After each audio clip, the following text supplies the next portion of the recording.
Boris Johnson launches his 10-point plan for the green industrial revolution. Question marks get raised over whether COVID-19 actually started in China, even as protests against lockdown continue. And we ask the question whether there's any answer now to our deeply polarised society. My name's Mallen Baker. This is the Mallen Baker Show. Just in case you thought that giving all that money away to keep people staying at home watching Netflix, that had somehow exhausted the magic money tree, well, Prime Minister Boris Johnson has been announcing more and more spending this week. Yesterday it was the Defence Review, where he announced that post-Brexit Britain would be stepping up to its independent role in the world again by building up its defences. Newfangled stuff like drones and cyber warfare, along with old favourites like battleships. But before that, it was the turn of Boris's 10-point plan for the green industrial revolution. A £12 billion plan to project the UK as a leader in green technology and finance. As I've said before, this is what's going to drive the progress in this area now. Most of the decision makers of the world have accepted that it is moving towards the post-carbon energy mix. And it's a question of which countries can benefit from being the suppliers of all of those new technologies. Everyone says it's going to be them. And this is Boris Johnson's pitch on behalf of the UK. So, what's the substance? Virtually all the press coverage focused on one single commitment, which is bringing forward the ban on the sale of new petrol and diesel cars to 2030. Well, banning stuff is easy, but the implications are more complicated. I mean, you can't ban petrol if the alternatives aren't yet in place, so the government has committed £1.3 billion to accelerate the rollout of the electric vehicle charging infrastructure. There will also be £582 million in grants to encourage people to trade in their cars for electric models. A big question is whether the motor manufacturers will keep up with the implied speed of that transition, and whether the large number of people who don't have the ability to charge their car at their home, those who have to park in the street for instance, will have a practical solution. All of that remains to be seen. Personally, I thought the original timetable was stretching. I see the government promising world-beating track and trace apps and then completely failing to deliver, and I have to wonder how well thought through this one is. Norway is currently the only country which has a tighter planned timetable, since it aims to ban the sale of new petrol cars by 2025. Of course, Norway has a population of just under 5.5 million, rather than over 60 million in the UK. So the logistical challenge, difficult as I'm sure it is nevertheless on a completely different level. There was something of a flurry when it was suggested that the Chancellor Rishi Sunak is considering charging motorists to use the roads to make up the £40 billion tax shortfall there will be when people are no longer buying petrol, because petrol is heavily taxed. This caused a storm, with people saying how unfair this would be for people in rural areas who have to drive, which is what they always say, but it's really pretty much a like-for-like tax. If you currently buy petrol, then you're already paying a tax based on the amount of driving that you do. The question is, how would you phase it in so as not to double charge those who are still on petrol vehicles? So then, other aspects of Boris's plan. It included a fund of £500 million to help develop large and small modular nuclear power plants. Seems almost certain now that it'll approve a new major plant at Sizewell in Suffolk and work with Rolls-Royce to develop the smaller modular nuclear plants. The environmentalists wailed, of course, because even though they say that climate change is the biggest crisis facing the human race, they're never prepared to contemplate even the slightest change to their pre-existing preferences, even though you can't run the entire grid off wind turbines. Then there's hydrogen. The government's putting in £500 million for scaling up hydrogen production capacity to 5 gigawatts by 2030. Now, if you watched my video on hydrogen a couple of weeks ago, you'll be assuming that most of that will be for industry, maybe some heavy vehicles and public transport. Interestingly, the government seems to be toying with the idea of hydrogen as a replacement for gas in home heating and cooking.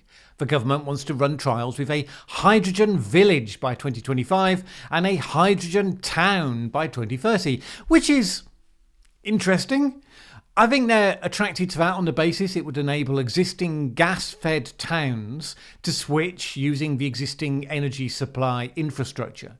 Whereas if all homes are going to be switched to electric-powered heat pumps, then there's an expensive process of conversion that needs to be done upon millions of homes. There are real practical problems in pursuing hydrogen that way. Given how much energy gets lost in the conversion, you'd actually need an energy-producing infrastructure significantly larger to generate the hydrogen. Still, I suppose the whole point of doing trials is you work out the practicalities and the obstacles. And it's worth noting that the industry welcomed the move, so they clearly do see a way forward. And so do others. Germany committed €7 billion for its own hydrogen plans. Boris's plan also commits £1 billion to carbon capture and storage, and it commits £1 billion for funding energy efficiency schemes, and to install 600,000 heat pumps a year every year by 2028. If I tell you that last year just 30,000 were fitted, you'll see that's a pretty major expansion. Ultimately, if you're going to get to net zero, you're going to be replacing 25 million gas boilers in people's homes, which is, huge.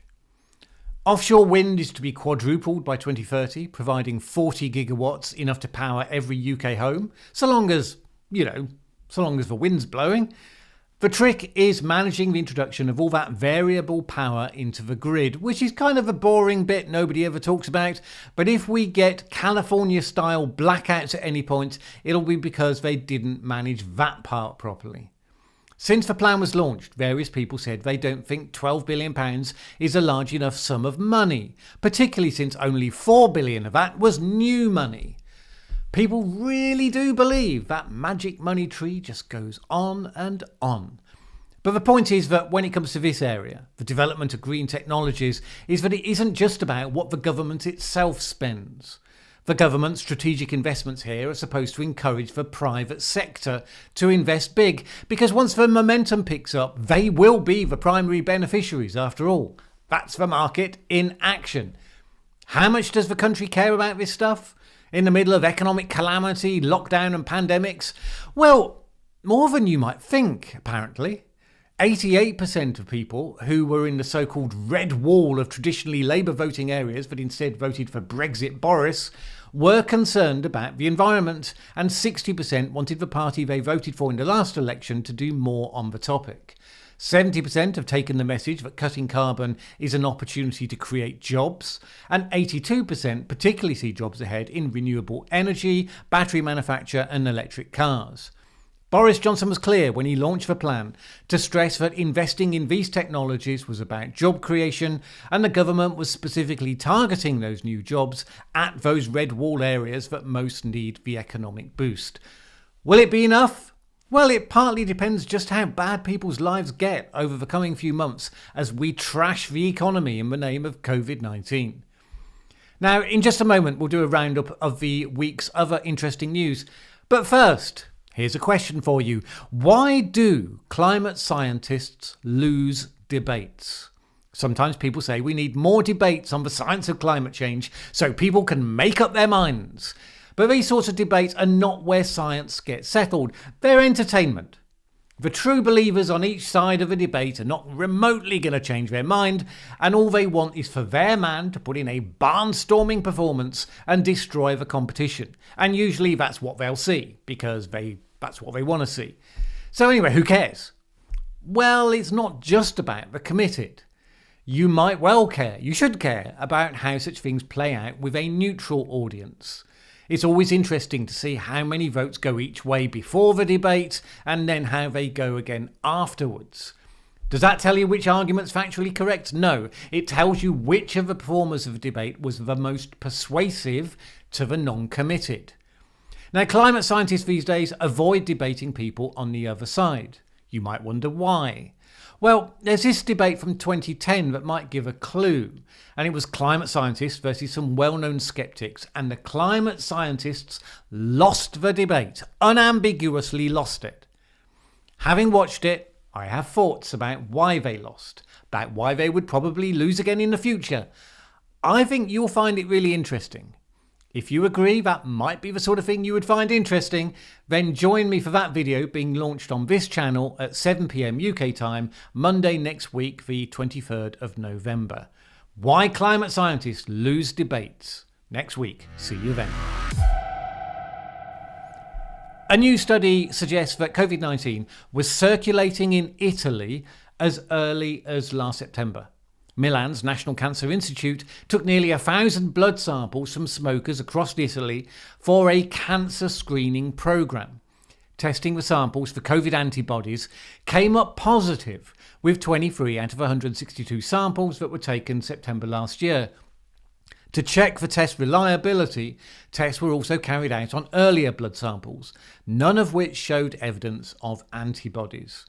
It's worth noting that northern Italy saw a boom in pneumonia patients last November, which might have been an early COVID outbreak. We've got no way of knowing. China, which is a bit fed up of President Trump calling COVID the China virus, was quick to argue that this showed the virus might well not have originated in Wuhan after all. And that may well be true, although it doesn't exclude the possibility either. Since China delayed announcing the outbreak and has not been testing earlier samples, and you have to suspect it probably wouldn't disclose even if it had been, then we don't know if it actually started there. There are strong links between China and North Italy, so this new information doesn't necessarily count anything out at all. In Europe, the second wave is continuing, with death rates up, but most places still below the rates of the first wave. There seems to be some evidence again that the places that got hit hard the first time are less strongly hit this time, and vice versa. So in the UK, for instance, London was the worst hit in the first wave. Second time around seems to be faring a lot better. This week, the Office for National Statistics showed 952 all-cause deaths in London, which is in line still with the average for the past 5 years. Other regions of the UK have now begun to register higher than usual deaths. So, for instance, 1,900 deaths in the northwest were around 500 higher than the average for the time of year. The implication, of course, is that London has developed some degree of herd immunity, enough to slow it down, not enough to stop it altogether. That logic doesn't do any favours for Switzerland. Switzerland has said its ICUs across the country are now saturated. More beds have been added with the support of the Swiss military.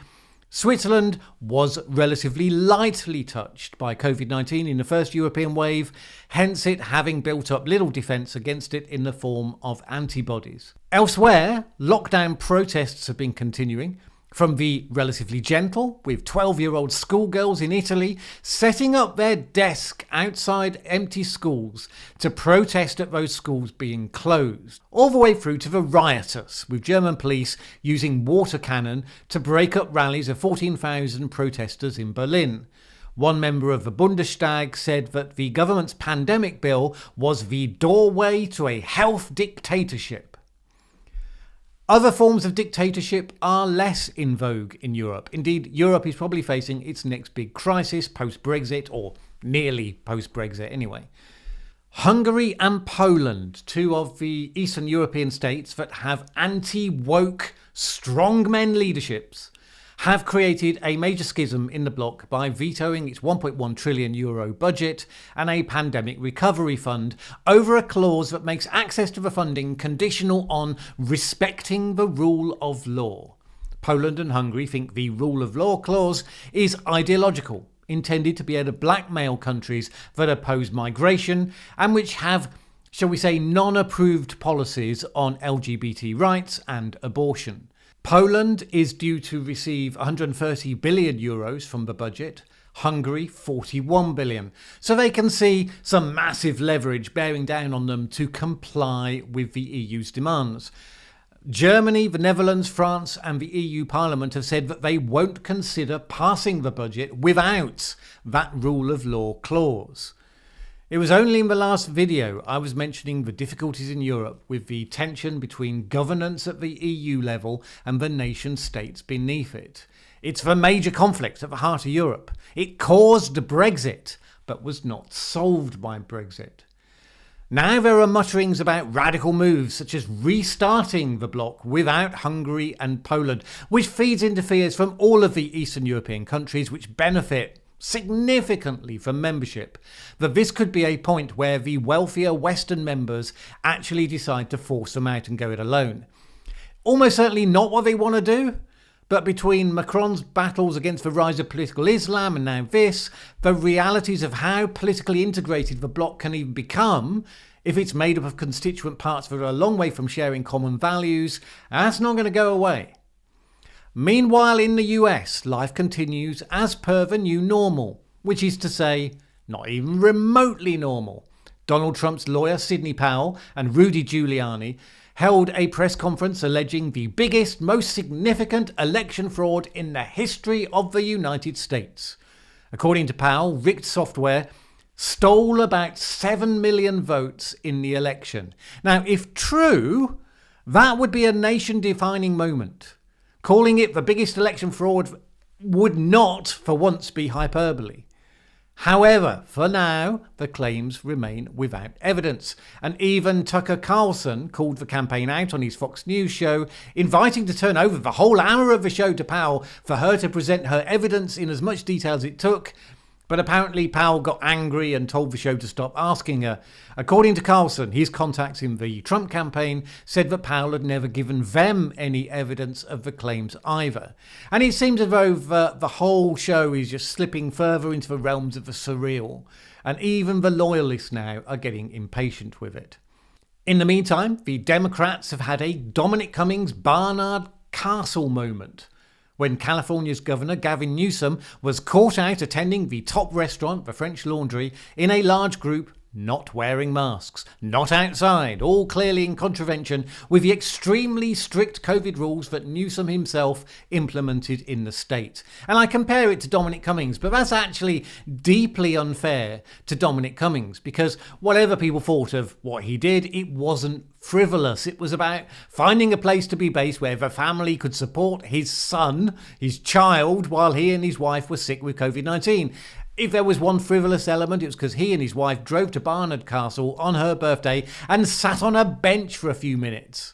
No risk to others. It would have been a big so what moment if it hadn't been a figure so firmly in the political crosshairs of the mainstream media.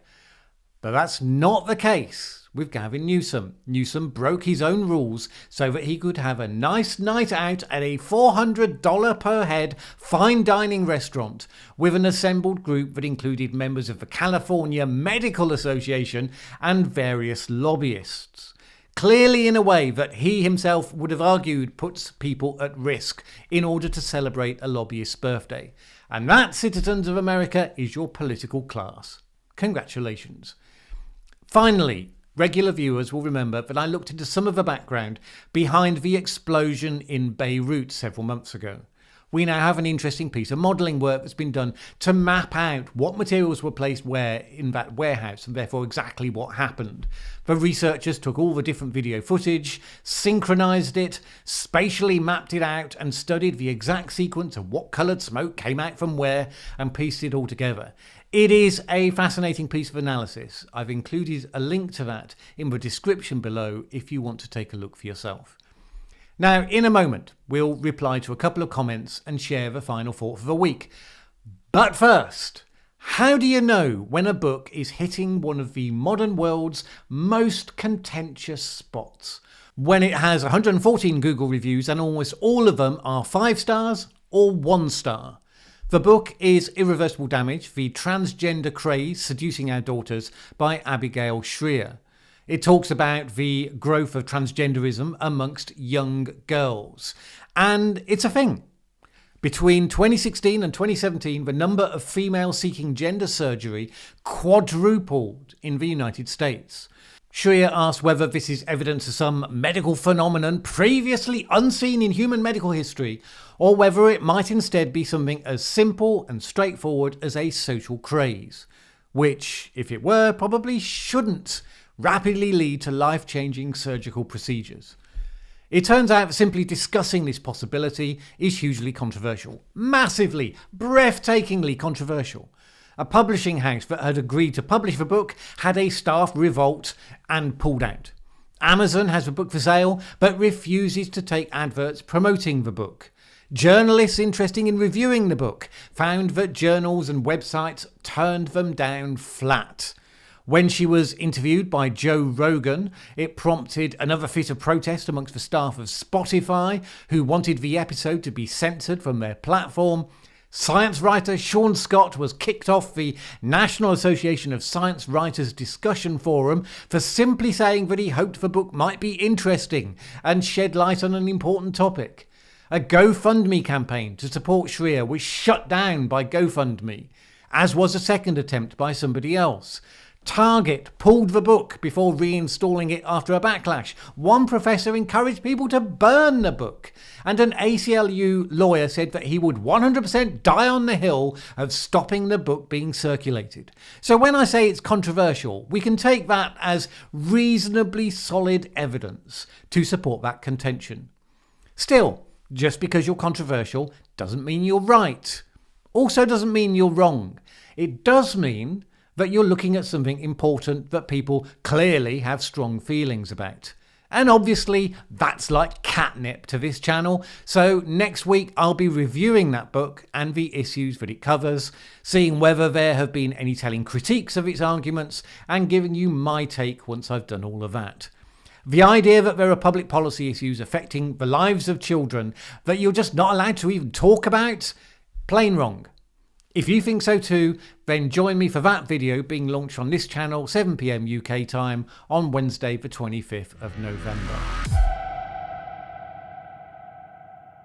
The huge backlash I thought that I might get following the Great Reset video hasn't emerged yet. Although I did have a number saying, well, normally Mallen, I think you do some good videos, but in this case, you're completely missing all the evil people doing evil things behind the evil door. I noticed that the day after that video went live, top Conservative commentator Ben Shapiro covered the Great Reset as well. His take was broadly the same as mine, interestingly, except, as you might expect, he spent more time attacking radical Democrats, the Squad, who leap onto any hook to promote their radical agenda. Plus, Shapiro argued with much more vigour against the idea of stakeholder capitalism, whereas I just noted my disapproval in passing. I had one comment saying, I was hoping you would shine some light on what you think the best approach for mitigating negative externalities would be. If not stakeholder capitalism, then what?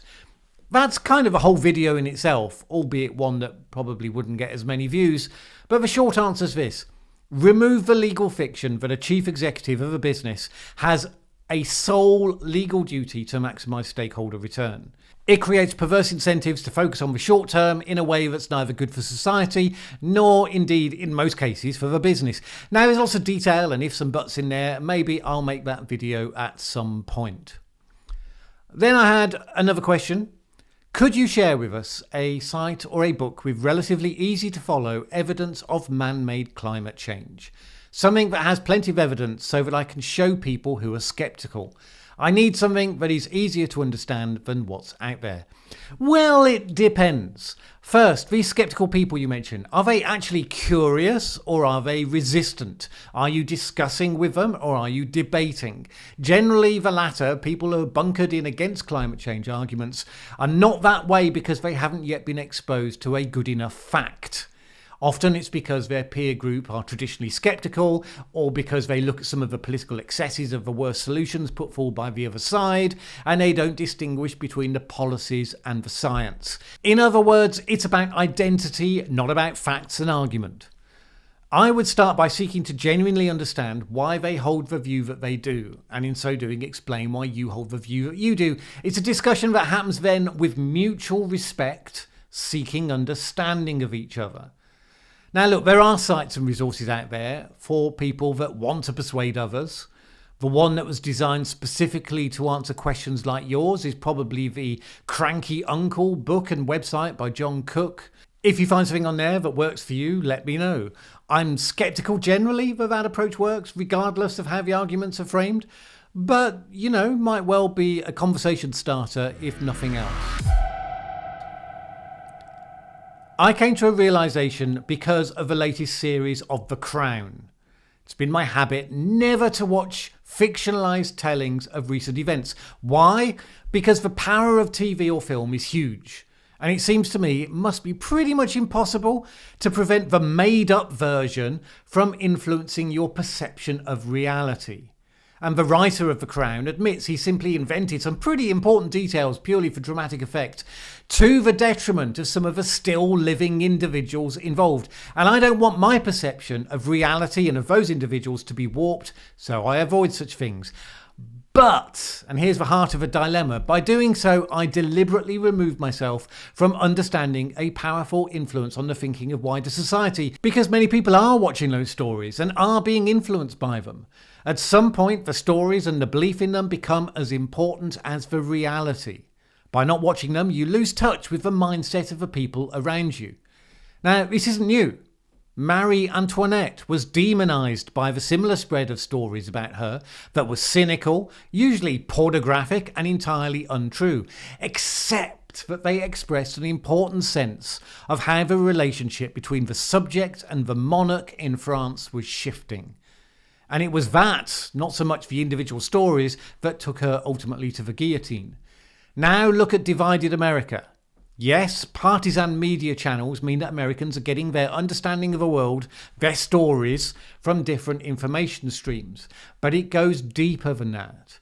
See, what's happening now is that they see the same events with their own eyes, but they tell themselves totally different stories about what it is they've just seen. Politics used to be a disagreement about policy. Increasingly, it's now a disagreement about what constitutes reality. The stories we tell ourselves are becoming as important today as they were when they fueled the religious crusades in the Middle Ages. It's as though the Enlightenment never happened. That would be bad enough, but now we're moving to the stage where people are taking steps to enforce their vision of reality. For instance, social media companies deleting coronavirus content, some of which is factually accurate, but which goes against the orthodoxy. The ideologues of both sides believe it's a problem that only applies to content from the other side. Now, do we shrug our shoulders and accept that we're into a new dark ages and simply dive into the latest conspiracy theory? Or do we fight back on the basis that we are capable of being rational beings? We need more people who can step outside the war between ideologies and instead commit themselves to a war against ideology itself. I suppose that's as good a description of what I want for this channel as anything else I could come up with. And if that's something you support, you could consider joining the good people who already support this channel on Patreon. It's only because of those patrons that I'm able to put as much time in to produce these videos as I am, and to decide to go after some of the more interesting and controversial issues, regardless of whether they will be monetized by YouTube. For as little as $5 a month, you can help support the independent, fact-focused and non-ideological content that I aim to produce here. Thanks in advance, and either way, have a great week. My name's Mallen Baker. This is The Mallen Baker Show.